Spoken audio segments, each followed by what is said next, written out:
नमस्कार, मी सुभाष कोकळे. आपण पाहताय TV6 मराठी न्यूज. पाहूया आजच्या ठळक घडामोडी.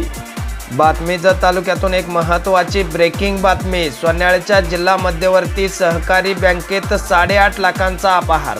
उमदी पोलीस ठाण्यात गुन्हा दाखल. सांगली जिल्हा मध्यवर्ती सहकारी बँकेच्या सोन्याळ शाखेत 8,46,962 रुपयाचा अपहार केल्याची धक्कादायक माहिती समोर आली आहे. या प्रकरणी बँकेचे कर्मचारी राजेंद्र भीमराव कोळी राहणार जत व क्लार्क जितेंद्र महादेव अंकलगी राहणार जाडर बोबलाद या दोघा कर्मचाऱ्यांवर गुन्हा दाखल करण्यात आला आहे.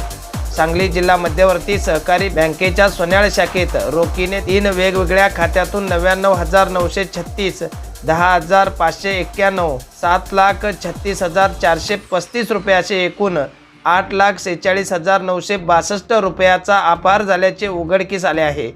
स्वतःच्या फायद्याकरता शासनाच्या शासकीय अनुदान खात्यामधून खोट्या सह्या करून परस्पर रोखीने 3 वेगवेगळ्या खात्यातून ही रक्कम काढून घेतल्याचे तक्रारीत म्हटले आहे.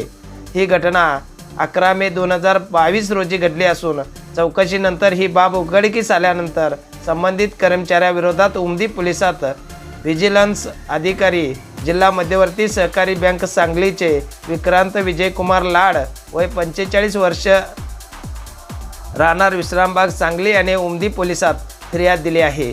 या प्रकरणी कलम 420, 408, 409, 467, 468, 34 प्रमाणे गुन्हा दाखल करण्यात आला आहे. अधिक तपास उमदी पोलीस ठाण्याचे उपनिरीक्षक बंडू साळवी करीत आहेत.